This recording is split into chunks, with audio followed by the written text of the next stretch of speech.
लेकिन जब कई बार लड़ाई आप पे थोपी जाती है, और जब मैं ये देखता हूँ कि देखो जो लोग हैं 2 नंबरी चोर चक्के लोग, वो इतना उनका मोरल इतना हाई हो गया, वो किसी जो एजुकेटेड बंदे या किसी ईमानदार बंदे को कुछ समझते नहीं है। तो जो पुलिस की कंप्लेन थी वो तो उन्होंने बंद कर दी, बोलते हैं जी ये तो सिविल मैटर है, उन्होंने विदाउट एनी इन्वेस्टिगेशन सीधे बंद कर दी उन्होंने। क्योंकि यहाँ का इकोसिस्टम इतना स्पॉइल हो गया है कि जो भी करप्ट है वो पावर में है, और जो जरा शरीफ है वो जरा वो चक्कर लगा रहा है। 1 साल पहले एसपी साहब को भी मैसेज किया था, मिला भी था, डीसी उस टाइम के डीसी थे, उनको भी बताया था, कुछ नहीं हुआ।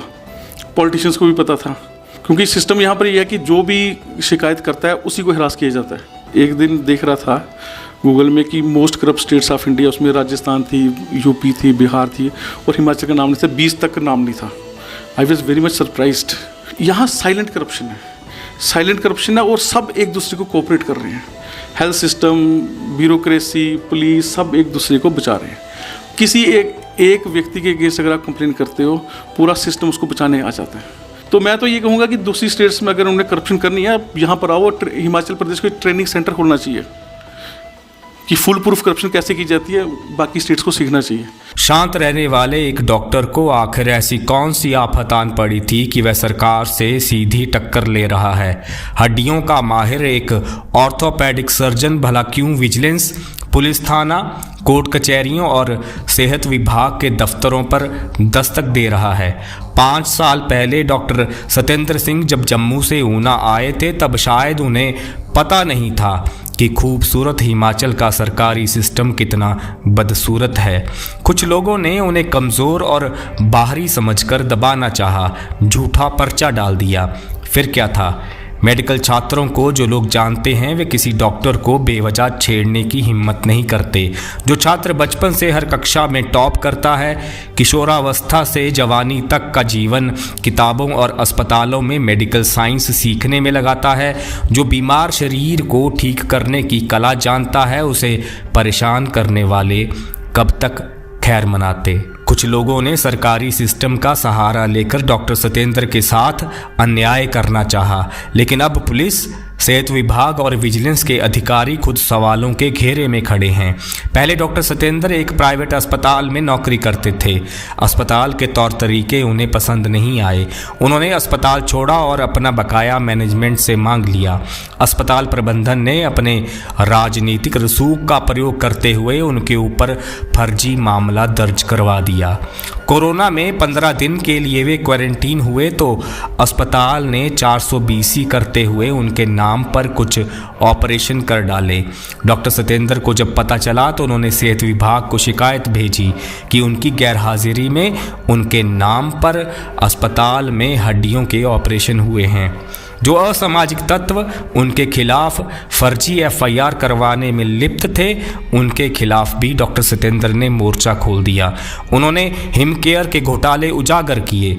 ऊना में चल रही वैश्यावृत्ति पर DC और SP को शिकायत भेजी। शिमला में हेल्थ सेक्रेटरी को मेडिकल उपकरण खरीद घोटाले की जानकारी दी। पुलिस को अर्जी भेजी कि सेहत विभाग घोटालों पर मौन है। CMO ऊना दफ्तर ने रिकॉर्ड से शिकायतें ही गायब करवा दी हैं, लेकिन पुलिस ने जांच से पल्ला झाड़ लिया। विजिलेंस को भी बताया, लेकिन पूरा तंत्र अभी भी घोटालेबाजों को बचाने में जुटा है। सुनिए क्यों एक डॉक्टर कह रहा है कि दूसरे राज्यों को हिमाचल से सीखना चाहिए कि कैसे करप्शन करके भी आप मासूम दिखाई दे सकते हैं। एक्चुअली 2-3 काम थे मेरे को। मैंने 2-3 कंप्लेंट्स की थी पुलिस में, ऑफिस में, CMO ऑफिस वगैरह में, विजिलेंस में भी मेरी एक कंप्लेंट थी। बस उनको फॉलोअप लेने आया था। तो जो पुलिस की कंप्लेंट थी वो तो उन्होंने बंद कर दी, बोलते हैं जी ये तो सिविल मैटर है, हेल्थ का मैटर है, ये है। तो उन्होंने विदाउट एनी इन्वेस्टिगेशन सीधे बंद कर दी उन्होंने। तो वो कंप्लेन थी कि मैं एक हॉस्पिटल में था 2020-21 में। तो उस टाइम मुझे कोविड हुआ था, 14 दिन के लिए मैं घर में था, क्वारंटाइन था। तो जब मैंने अपना हॉस्पिटल खोला, बाद में मुझे पता 1-2 पेशेंट आया मेरे पास फॉलोअप के लिए, पता लगा कि वो उनके पास जो डिस्चार्ज स्लिप थी उस पर मेरा नाम था, और वो उस टाइम की सर्जरी थी जब मैं घर में बैठा था। तो उसको लेके फिर मैंने सीएमओ साहब को 1-1.5 साल पहले कंप्लेंट लिखी थी। मैंने कहा था ये कि इस टाइम मुझे कोविड था, मैंने सीटी स्कैन रिपोर्ट्स भी दी थी उनको, और मैंने कहा था जैसे अगर ये पेशेंट है तो और भी पेशेंट्स होंगे, तो मुझे उनका रिकॉर्ड प्रोवाइड कीजिए, ताकि कल को कोई मेरे पे कोई मेडिकल नेग्लिजेंस का लगाए तो मैं डिफेंड तो कर पाऊँ। तो वो कंप्लेन की, उसका सीएमओ मैडम थे डॉक्टर मंजू बहल, तो उनको मिला था, उन्होंने डायरी नंबर लगाया, मार्क किया था डॉक्टर सिद्धू को, उनसे मिला 4-5 बार, मैं मिला भी, बोलते करते हैं कुछ, तो बाद में कुछ नहीं हुआ। फिर मैंने आरटीए डाली, आरटीए में पता लगा कि जो मेरी एप्लीकेशन थी जिसमें मैंने डायरी नंबर लगा था जिसमें, तो वो गायब थी। तो आपकी शिकायत ही क्या कर दी? वो शिकायत पत्र गायब था, बोलते वो है ही नहीं। फिर मैंने उनको फिर से एप्लीकेशन लिखी, मैंने कहा कि चलो नहीं है तो फिर से इन्वेस्टिगेशन करो, पता करो कि क्यों गायब है, क्योंकि अगर डायरी नंबर लग के अगर कोई शिकायत पत्र गायब होता है इट मीन्स की इट इज़ ए क्राइम, और ये सीएमओ के थ्रू कंप्लेंट जानी चाहिए थी पुलिस को। तो अगर वो गायब हुई है तो इसका मतलब उसमें कोई ना कोई तो बात तो वो तो है ही, इन्वॉल्वमेंट तो है ही। फिर उन्होंने एक ऐसे दिखावे के लिए इंक्वायरी कमेटी बनाई, और फिर बोलते हम उस हॉस्पिटल गए, उन्होंने बोला आरटी के अंडर नहीं आता हॉस्पिटल, हम नहीं बताएंगे। फिर मैंने उनको बोला अगर, क्योंकि जो भी प्राइवेट हॉस्पिटल है वो क्लिनिकल एस्टेब्लिशमेंट जो एक्ट होता है उसके अंडर है, वो सीएमओ की पावर्स होती हैं वहाँ पर पता करना। जैसे एक बार सीएमओ ने अपनी पावर यूज़ करके एक प्राइवेट हॉस्पिटल का ओटी को बंद करवा दिया था। तो जब आप प्राइवेट हॉस्पिटल के ओटी को बंद करा सकते हो तो आप वहाँ से रिकॉर्ड क्यों नहीं ले सकते? और जब अगर पेशेंट का हक है तो डॉक्टर का भी तो हक है जानना कि मैंने किसको ऑपरेट किया है, मुझे पता ही नहीं।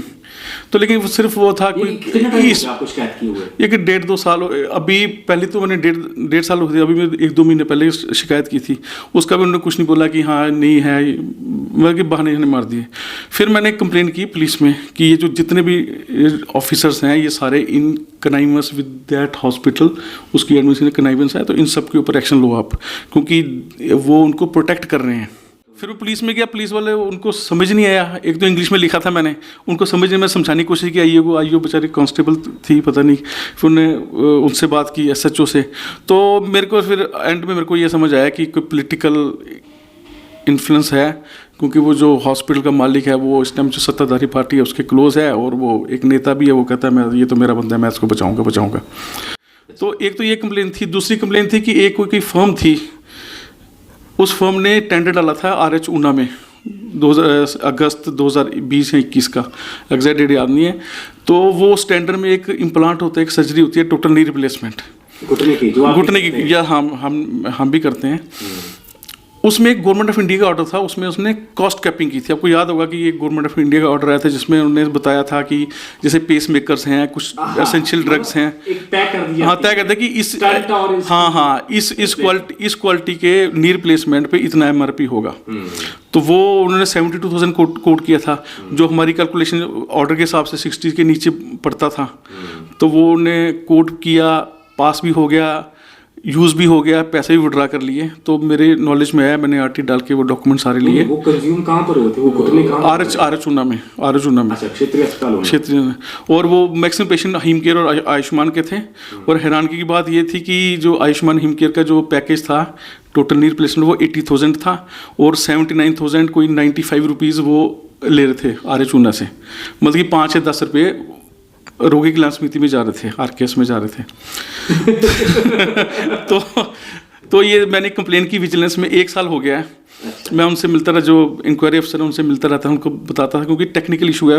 इसको हम ओवरचार्जिंग कहेंगे, ओवरचार्जिंग सर, और ओवरचार्जिंग क्राइम, क्योंकि वो गवर्नमेंट ऑफ इंडिया का ऑर्डर, और गवर्नमेंट देगी ना, क्योंकि जो आयुष्मान हिमकेयर के केस वो तो गवर्नमेंट पैसा दे रही है। तो ये तो RH ऊना में टेंडर, सरकारी हॉस्पिटल में टेंडर पास हुआ था, तो जनता का पैसा ही था, पब्लिक बनी थी ना। उसका कुछ नहीं, 1 साल हो गया समझाते, क्योंकि टेक्निकल इशू था, तो बहुत सी चीज़ें मैंने समझाई। लेकिन जब कोई नहीं समझना चाहता तो उसको आप समझा नहीं सकते, क्योंकि उसमें फिर मैंने एक अभी रिसेंटली SP साहब को एप्लीकेशन लिखी थी मैंने, कि ये मैंने कंप्लेन की थी, मैंने RT के थ्रू उसकी इन्वेस्टिगेशन देखी है, उसमें कुछ भी नहीं हुआ। क्योंकि फर्स्ट स्टेप होना चाहिए था, अगर कोई कंपनी सप्लाई कर रही है, किसी कंपनी का टैग लगा है, तो आप सबसे पहला स्टेप होना चाहिए, आप उस कंपनी को पूछो कि MRP कितना, वो तो पूछा ही नहीं अभी तक। फिर वो बाद में क्लेम करने लगे कि हमने जी टोटल नी प्लेसमेंट में फॉर 2-3 कंपोनेंट्स यूज़ होते हैं, उनने क्लेम कर दिया हमने ये 5-6 चीज़ें भी दी हैं। फिर मैंने उसमें लिख के दिया कि मैं अगर ये 5-6 चीज़ें दी आपने दी, ये इसके बारे में ना जो नेक्स्ट वीडियो ना उसमें सब पूरी डिटेल टू डिटेल बताऊंगा, एक एक चीज़ बताऊंगा, क्योंकि उसको 1 साल होने वाला मार्च में। वैसे तो कोई भी लड़ना नहीं चाहता, सब चाहते हैं कि पीसफुली हो, लेकिन जब कई बार लड़ाई आप पे थोपी जाती है, और जब मैं ये देखता हूँ कि देखो जो लोग हैं 2 नंबरी चोर चक्के लोग, वो इतना उनका मोरल इतना हाई हो गया, वो किसी जो एजुकेटेड बंदे या किसी ईमानदार बंदे को कुछ समझते नहीं है, क्योंकि यहाँ का इकोसिस्टम इतना स्पॉइल हो गया है कि जो भी करप्ट है वो पावर में है, और जो ज़रा शरीफ है वो चक्कर लगा रहा है। और इनकी इतनी पावर है, मतलब कि मैं आपको एग्जांपल दूं कि जैसे फॉर एग्जांपल अभी 1-2 महीने पहले आपको पता है पीर निगार एरिया है, वहाँ पर रेड पड़ी थी कुछ होटल्स में, वहाँ प्रोस्टिट्यूशन चल रही थी, वहाँ रेड वगैरह पड़ी थी, गुड लक होटल, ठीक है। उसके बारे में मैंने 1 साल पहले एसपी साहब को भी मैसेज किया था, मिला भी था, डीसी उस टाइम के डीसी थे, उनको भी बताया था, कुछ नहीं हुआ। पॉलिटिशियंस को भी पता था, कुछ नहीं हुआ। फिर पता नहीं 2 महीने 3 महीने पहले क्या हो गया, कोई सेटिंग खराब होगी किसी राजनेता के साथ, वो रेड पड़ गई। मैं अभी हरियाणा में हूँ, वहाँ से आया हूँ, वहाँ भी मुझे इनपुट्स मिलते हैं कि वो गुड लक होटल में अभी भी चल रहा है सब कुछ। तो अगर पुलिस मुझे कहती है कि आपका सिविल केस है, ये है वो है, चलो ठीक है, मान लिया सिविल केस है, कोर्ट में चले जाएंगे हम, ठीक है, मेरे पास तो पैसा है, हम कर सकते हैं, लेकिन ये तो आपका केस है, आपके नाक के नीचे वहाँ अभी भी चल रही है, प्रोस्टिट्यूशन चल रही है, तो इसको क्या करोगे आप? तो मेरा ये कहना है, वर्दी पहनने से, बड़ी बड़ी मूंछें रखने से गुर्दा नहीं आता। अगर आप में गुर्दा है तो उसको बंद करके बताओ, क्योंकि वो पहले भी चल रहा था, अब भी चल रहा है, तो फिर किस बात का लॉ एंड ऑर्डर, किस बात की पुलिसिंग? फिर आपको कोई बोल दे कि आप पैसा खाते हो, फिर आपको गुस्सा आ जाता है। तो सामने दिख रहा है कि आप पैसा खा रहे हो, या किसी राजनीतिक जो नेता है उसके दबाव में काम कर रहे हो। लेकिन मैं इसमें पुलिस की भी मजबूरी मानता हूँ, क्योंकि आप देखो कि जितने भी पुलिस ऑफिसर्स हैं, जो मतलब कि जो आईयूज़ हैं, सबकी ट्रांसफ़र राजनेता करता है, डीओ नोट लगता है, सिफारिश होती है। अगर कोई पुलिस ऑफिसर ऊना में आएगा, किसी नेता की वो फेवर लेके आएगा, तो वो उस नेता के बंदों के अगेंस्ट क्या करेगा? जो नेता करेगा वही होगा। तो इसलिए सिर्फ ड्रामेबाजी चल रही है, और मेरे को लगता नहीं कि ज़मीर है लोगों का। जब मैं बाहर से, तो बाहर बड़ी अच्छी इमेज है कि पहले थी, अब थोड़ी कम हो रही है, कि हिमाचल के लोग बहुत शरीफ हैं, ईमानदार हैं, और नॉन वायलेंट हैं, शांति प्रिय हैं। लेकिन मेरा जो 5 साल का एक्सपीरियंस में बिल्कुल अपोजिट है मेरा। क्या पाया आपने? देखो सर, शराफत और कायरता में फ़र्क होता है, क्योंकि सिस्टम यहाँ पर यह है कि जो भी शिकायत करता है उसी को हिरास किया जाता है। और मेरा ये मानना है कि जैसे मैं एक दिन देख रहा था गूगल में कि most corrupt states of India, उसमें राजस्थान थी, यूपी थी, बिहार थी, और हिमाचल का नाम नहीं था, 20 तक का नाम नहीं था। I was very much surprised. फिर मैंने इस पर थोड़ा सा एनालिसिस किया कि ऐसा क्यों है। क्योंकि मेरे करप्शन तो दिखती है, सबको पता है। यहाँ साइलेंट करप्शन है, और सब एक दूसरे को कोऑपरेट कर रहे हैं। हेल्थ सिस्टम, ब्यूरोक्रेसी, पुलिस, सब एक दूसरे को बचा रहे हैं। किसी एक व्यक्ति के अगेंस्ट अगर आप कंप्लेन करते हो, पूरा सिस्टम उसको बचाने आ जाता है, और जो कंप्लेनेंट है वही फ्रस्ट्रेट हो जाता है। फिर एग्जांपल सेट होती है कि ये सब में कि इसने कंप्लेन की थी, इसी को बुलाया जा रहा है, इसी को थ्रेटन किया जा रहा है, इसी को बोला जा रहा है कि तेरे ऊपर एफआईआर कर देंगे, तेरे को भी अक्यूज बना देंगे। ठीक है, तो मेरी मिट्टी कुछ और है, मैं JNK से हूँ, ठीक है। तो हमने ये चीज़ें देखी है, और कई चीज़ें आपको विरासत में मिलती हैं। मेरे फादर साहब है, वो भी नहीं डरते थे, ना ही हम रेस्टोरेंट से डरते हैं। जब मेरी एक वो है, अगर मैं सही हूँ तो मैं किसी चीज़ से नहीं डरता, जिसने जो उखाड़ना उखाड़ लो, सीधी सी बात।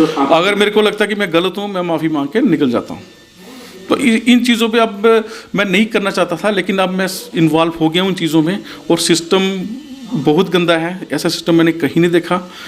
तो अब मैंने सोचा या तो मैं खुद हिल जाऊंगा, या सिस्टम को थोड़ा सा हिलाऊंगा, ताकि कोई तो इंसान जैसे मैं जागा हूँ और भी जागे को हिमाचल के, क्योंकि हिमाचल को अगर बचाना है तो लोगों को खड़ा होना पड़ेगा। क्योंकि आपको ऑलरेडी पता है कि हिमाचल में कितना उधारी में चला गया, बहुत उधारी में चला गया।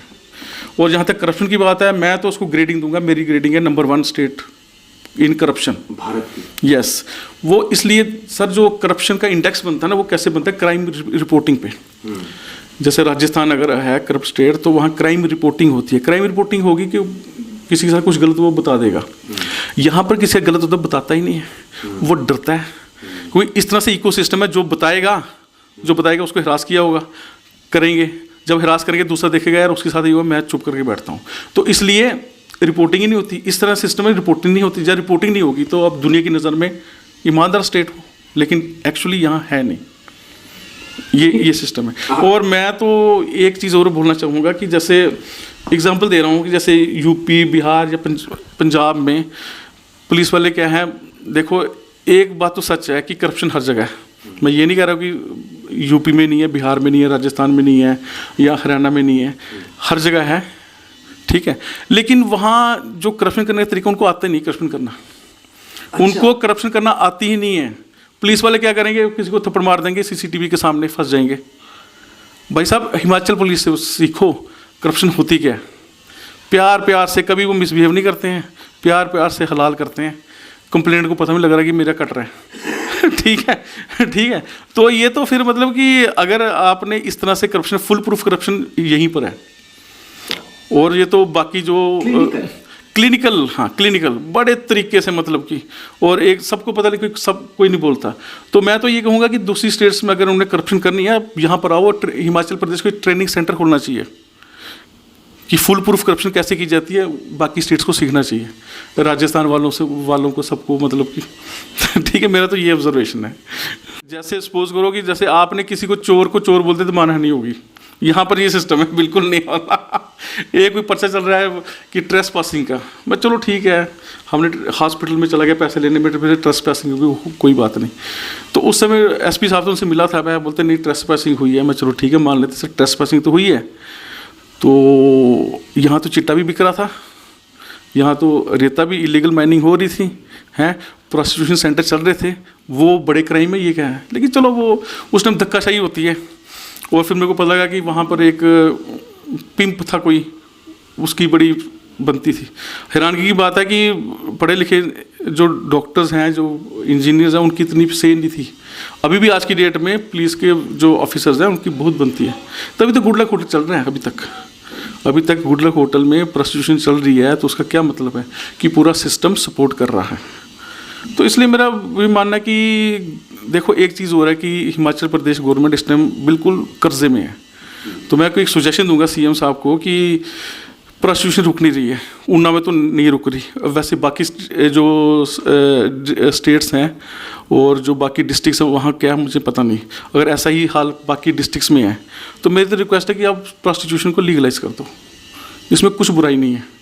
एक नंबर में वैश्यवृत्ति एक नंबर में कर दो, उसमें कोई टेंशन की बात नहीं है। और दूसरी बात मेरी ये कि देखो प्रोस्टिट्यूशन एक अच्छा प्रोफेशन नहीं है, गंदा प्रोफेशन है एक, लेकिन सच्चाई तो यही है। और मेरा मानना है कि जो लोग करप्ट ऑफिसर्स हैं, जैसे एडमिनिस्ट्रेटिव ऑफिसर्स हैं, जैसे हर डिपार्टमेंट में करप्ट ऑफिसर इंक्लूडिंग पुलिस, तो हेल्थ तो है ही है, वो मैंने बता दिया आपको कि कुछ नहीं, हेल्थ तो ही है नहीं। एवरी डिपार्टमेंट हेल्थ के पीछे तो पड़ा हूँ मैंने कंप्लेंट की है सीएम वगैरह के लिए, होना कुछ हुआ नहीं, अब कोर्ट में जाएंगे। तो मेरा ये मानना है कि आप एक तो लीगलाइज कर दो।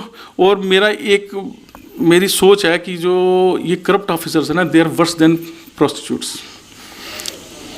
वो इसलिए कि जो औरत इसमें वो फीमेल जाएगी, एक तो उसकी मजबूरी होगी, इसलिए वो पैसा कमाने के लिए जा रहे हैं, मजबूरी है, ठीक है। वो अपना शरीर बेच रही है ना, इनको तनख्वाह मिल रही है और ये अपनी आत्मा बेच रहे हैं, ठीक है। तो आत्मा बेचने वाला बदतर है मेरी नज़र में, ठीक है। तो यही है। और दूसरा है कि मैं सुखू साहब को बोल रहा हूँ, सर को बोल रहा हूँ कि आप इसको लीगलाइज कर दो और इस पर टैक्स लगा लो एक, क्योंकि जीएसटी तो इसमें जीएसटी के अंडर ही आएगा नहीं, क्योंकि कोई ऐसा प्रावधान है नहीं इंडिया में, ठीक है। इस पर स्पेशल टैक्स लगाओ आप। उसका नाम मैं सुजेस्ट करता हूँ, उसका नाम होना चाहिए देवभूमि टैक्स। देवभूमि टैक्स लगाओ प्रोस्टिट्यूशन पे, ताकि आपको पता लगे, दुनिया को पता लगे कि हिमाचल प्रदेश एक्चुअल क्या स्टेट है। यही बोलना चाहूँगा मैं। Thank you.